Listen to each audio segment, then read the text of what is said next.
Okay, she's been a little feisty tonight. um, anyway, I think this is someone that has realized, oh, you know what? We actually have to do stuff, or there has to be follow through behind what I'm saying. And they want you to understand that they get that now. This is someone that understands the value of actually following through with what they say they're going to do, or wanting and planning for a future. And it's not just lip service, and then when the time comes, it's like, no, I don't want to do that anymore. I just want to. It's like they just spinning your wheels. I think they understand that it can't just be about kind of have a safe haven, or it's almost like there was a lot of emotional upheaval and busyness instead of moving past issues and moving forward and into a connection with each other. There could have been, it feels like someone was kind of wanting you to be really emotionally available all the time. And that's what the relationship was about for them, was this like emotional safe haven. And because of that, there could have been some codependency. There could have been somebody always having a different emotional need every time you met them or saw them or whatever, because it was like they didn't have any trust. And yet they're wanting you to trust them now. Isn't that interesting? Okay, so what's this Five of Swords about? Yeah, so this is many discussions of the practical side of like, okay, well, what does a future together look like? Like, let's actually decide on something instead of this just being kind of like this passionate, dramatic connection each time, and always this upheaval of emotion, but there's never any progression here. And it doesn't look like it set you back any. It's just, you're like, I just don't want the drama. Like, I didn't want the drama then. I don't want it now. So if you're coming in, you better come correct, because I have no time for that. Their trust is coming up here huge. And that is actually because there hasn't really, when you're together, it's great, but then they go away and drama ensues, and then they want to come back for safe haven and to be spiritually fed and emotionally cared for, but then they're off again. And I don't think they mean to do it. I think this is just someone that's, they want that part of their life to end, and I think they see you as integral to that, because I think you're very grounding for them. The only thing is that you don't want to be like I don't know. I could see how that could get exhausting if you're always providing safe haven, right?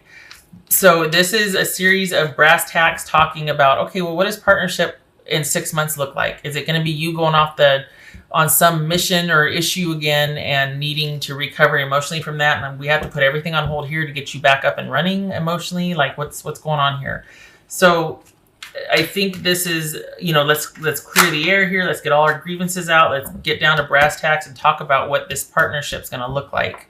Like, how do you see us being together? Because I'm not doing the back and forth and the up and down. When it's good, it's good, but when it's bad, it's really bad, and it's dramatic, and it takes its toll. And so I think this is someone that wants you to now consider that this is what they want. It doesn't necessarily guarantee that it's going to happen, because of course free will, and you have your own choice, right? Some of you might balk at this and be like, no, but this person wants you. They feel pretty strongly about the connection you have, and they want you to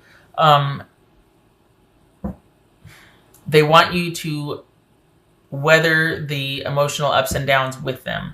So I think what's new here, or what could be like, because you've already been there up and down with him. The thing is that I think they want you to stick around for the good and the bad. I think they want the commitment and the stability through the wonky times, not intermittent, like you go away, you break, you do like this. I think they want you to take the good with the bad. I think it's almost like a barter. It's like, okay, I'll give you the stability, but you have to let me have my emotional fallouts. Like, you have to let me fall apart emotionally. You have to let me, and that's, I don't know about that trade-off, honestly. I think this is someone that is asking you to accept them how they are with their emotional intensity, and, I don't know what irascibility means. I'll have to look that up, but that word just flew in my head. Irascibility. Is that a made-up word? Sounds like rascal. I don't even know what that means. But the emotional up and down that has kind of prevented them from connecting before. I think I think they want to let that go. I think they want to transition through that, but they also recognize that I can't promise that. I don't know why it's like that. I'm working on it, but I don't want that to be when I get there, when I go there, when my intensity rears its head. I don't want that to be where we have to go, or I have to go away again. And I want you to still be there if I leave in a huff. Okay, I don't know about that. I don't know if I like that. I'm going to look up irascibility. I don't know what the heck that means. Hold on a minute here. If you're irascible, you get angry easily, perhaps blowing up in rage when someone brushes into you. Irascible comes from... Okay. Well, geez. I don't know if I like that. Easily provoked to anger. Very irritable. Oof. Okay. Well, all right, Aquarius. And the thing is that you know this person best, and you get them, and you understand. Here's Gemini. I don't know if I said that. So, but it's almost like, well, you can handle them. Yeah, but it doesn't mean you want to all the time. Like, they get to be the one that's kind of, and there's part of you that loves that about them, but the other part is like, you know what? Can it just be about me sometimes? Like, does it always have to be about kind of maintaining you emotionally? Can it be about us or me? Like, do you ever, Aquarius, get to kind of have that, be that way? Entirely possible that this is their issue with you, and it could be like, okay, I need you to be a little calmer and this and that. I don't know if that's a fair trade, though, and I don't know if I want somebody coming in going, you know, I love you, but I need you to be more, No, because when you say I love you, but, it negates I love you. But whenever you say but, it negates what you just said before it. So just tell me what you want, and I'll tell you yes or no. Okay, so, all right.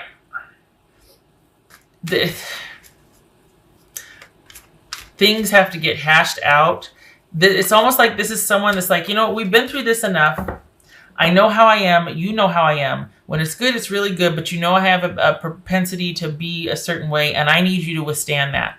I need you to accept that about me. Okay, that's fair. Good for them for being like, I know myself. I know how I am. But it can also be a very tall order to ask somebody, because when this person goes off the rails, they really go off the rails. And that word irascibility or whatever, what that fits here. This is someone that has a temper that is, they can be pretty dramatic and they can be pretty intense. And that kind of non-accountability, not being responsible for their behavior, if they say and do hurtful or cruel things, that takes its toll. You can't ask somebody to stick around for that. Unless you pay somebody, a therapist or somebody else. I mean, but we're talking about a relationship here, and we need to be mindful of our communications and communicate responsibly and all that. I mean, come on now. So for me, this is baby steps, which is going to be for the foreseeable future, which I don't know how that's different from before. Maybe you weren't talking before, right? And maybe, you know what, that might have been what it was, is that it finally stuck, that you actually stopped all communication. And I mean, this expression fits it perfectly. Like, you know what, I'm not having this anymore. Get control of yourself, and then we can talk. But until then, I'm out. So, this could be that silent treatment. They're like, okay. But I feel like what they're asking you to do is accept that part of them, which, like I said, it kind of shows growth for them, reflecting and realizing that's how they are. Okay, kudos to them. But that's a tall order to be like, you know what, some days I'm just going to really be a crappy person and I need you to love me through it. Oh, that's more of a parent thing. I don't know about that. Define crappy. Define what that bad day is going to be like, or what. I mean, I don't know. It's going to be up to you. I get the sense, though, that you kind of know them, and that's why they're coming to you with that, because they're like, I love you. You know how I am.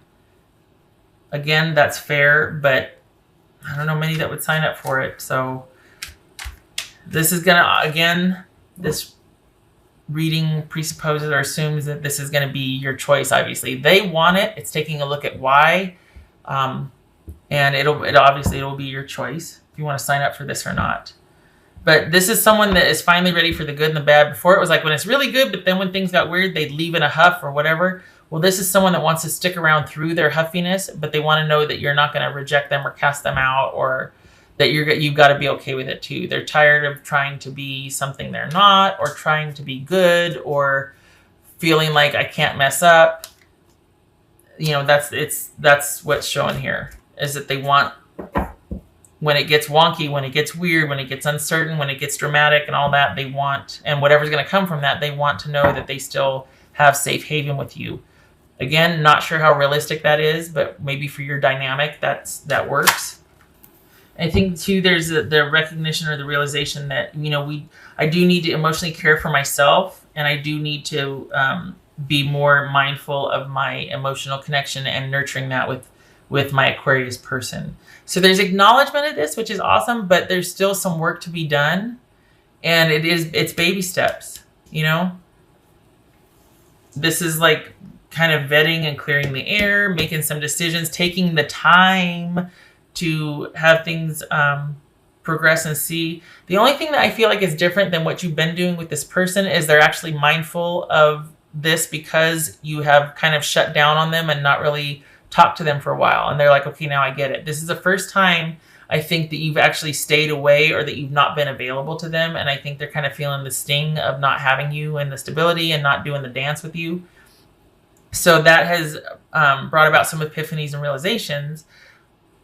But is that enough to change the behavior? I mean, this is baby steps, because now they're finally aware of it and they get it and they know, okay, I realize how impactful it is when I do that. But again, tall order to sit there and be like, I just need to be able to go off the rails sometimes. There's not many that would work for. So if you're familiar with that dynamic with this person and okay. But I mean, we got the moon twice here, that and the nine of wands. 5 of wands, 5 of swords, 9 of swords. This is just you keeping them at arm's length and enjoying a physical relationship with them, because that's not lacking. Let's be honest. That's fun, right, with this person.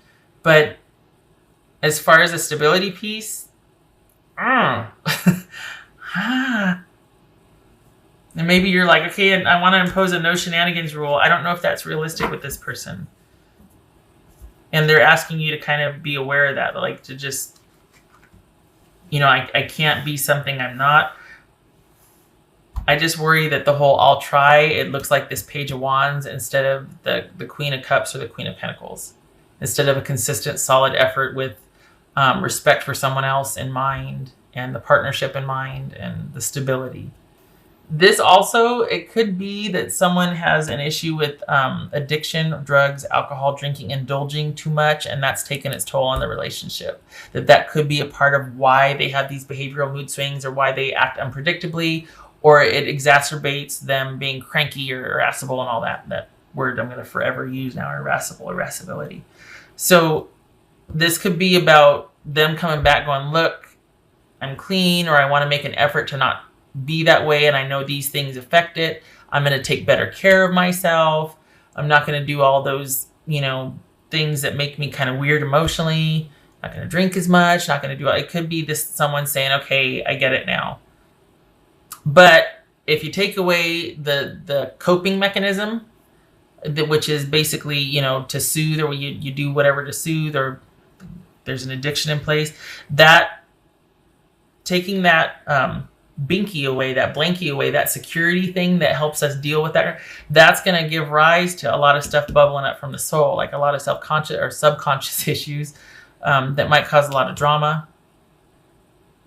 The difference, again, is that somebody's aware of that now. Rather than defending it, they're going to be like, well, yeah, okay, I don't know what to do about it. Yeah, I finally acknowledge, I'll admit that, okay, I get weird when I do this, or this is exacerbating how I am, but I don't know how not to do that or what to do without it. So it's almost like this is at a turning point, and this person is aware enough to say, okay, can you handle me like this? And you're like, yes, I can, but I need you to be more responsible about it. Like, you got to meet me halfway. If you know that when you do this or that, it's going to make you this way, you can't do this or that. It's about this person practicing self-care and management as well, and being a more responsible partner. And I think this is you. We got the Page of Wands, the Knight of Pentacles. This is you giving a lot of time to see, with this new caveat that they're actually aware and admitting without being defensive of their shortcomings, of their issue to kind of go off the rails, and with no observable trigger, or like, what the heck's going on? I don't know. Okay. That needs to be managed. So this back and forth you used to do, there was a cutoff. It helped them realize, okay, maybe I can't, maybe this person's worth it. I can't be like that anymore. I don't know how not to be because I've got a lot of stuff going on. But I do want to acknowledge and I do want to work towards something. And I think that's why you're talking to them again, or that's why you're allowing for this, is because they're aware of it now. Just make sure that they're not saying that to get their foot in the door and then they drop the ball and we're back to drama land again. You got the Sun. All right, so that's the yes card. Also keep in mind, though, that this is about illuminating everything, the good, the bad, the ugly, everything. This is bringing understanding, resolution, all of that. But it also shines light on the things that are hidden. So we got the Sun with the Moon here. I mean, this is looking at everything. This is everything out in the open. We're clearing the air. We're talking about everything and what partnership means to us.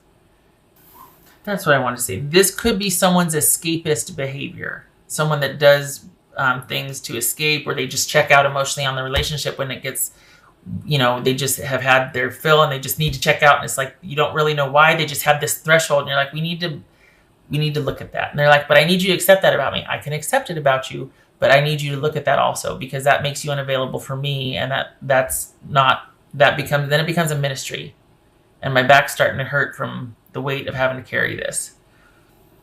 Ooh, enthusiasm, excitement, and warmth. Orange. Nothing wrong with that. Okay, so again, the fun side of things are there. The adventure, the passion, we got the Sun card, the optimism, the love is there, the emotion is there, the connection is there.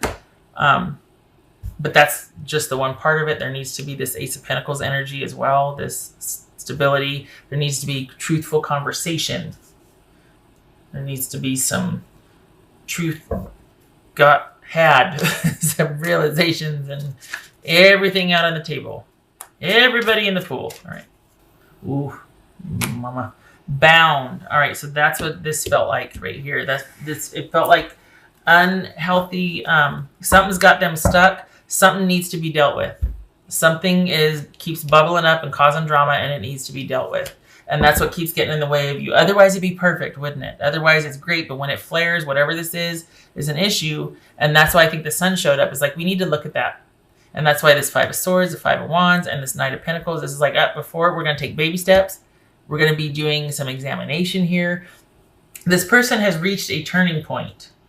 The lack of access to you has made them kind of have to look at themselves. And they've reached a turning point. It's going to be very, you're going to need to keep, basically, I was going to say it's going to be very interesting what that yields, but of course, free will and free choice and all that. But they have to, there has to be accountability for their actions. It's not enough to be aware of how their actions affect people or how irresponsible. They have to do something with that now. They are duty bound, to manage that, especially in a relationship with this this magnitude here. Like this is a pretty meaningful relationship to you both. So this needs to get resolved. Whatever has got them wonky and flaring and causing drama, it's time to really take a look at that and manage that. And that's your person's job, not yours. So if they've been enlisting you to help them because they just are having a bad day and they just need you to manage, they're like, no more. Because that's too much for you. Honestly, that's not healthy for anybody. Oh my gosh, love is all around. Nightingale spirit. Okay, awesome. So we've got like enthusiasm, excitement, warmth, love is all around, and then we got brass tacks here. But wait a second, we got to deal with this. It's kind of, I could see the allure here to where it's like, oh my gosh, this is so awesome. But wait, it's like the duality, that this is so enchanting, but this is gonna rear its ugly head again. All right. Four of Swords reversed, and the Fool. Okay, someone's getting impatient. So this could be that. Maybe you're tired of waiting. Maybe you know what? This is probably them wanting to get this off the ground. They're wanting this new beginning. This is that I spoke earlier about them really wanting you to trust them. And this is you going, time will tell. But this speaks to them kind of being impatient or just frustrated with the lack of progress for this new beginning, this fresh new start, this taking a second chance with them. They're not the most patient person. This person could be kind of like, can we just, and the thing is like, what's the hurry? If we're talking about the rest of our lives, what's the hurry? And it could be because they're trying to outrun this. Well, it's good that you're taking your time then, because this needs to be managed.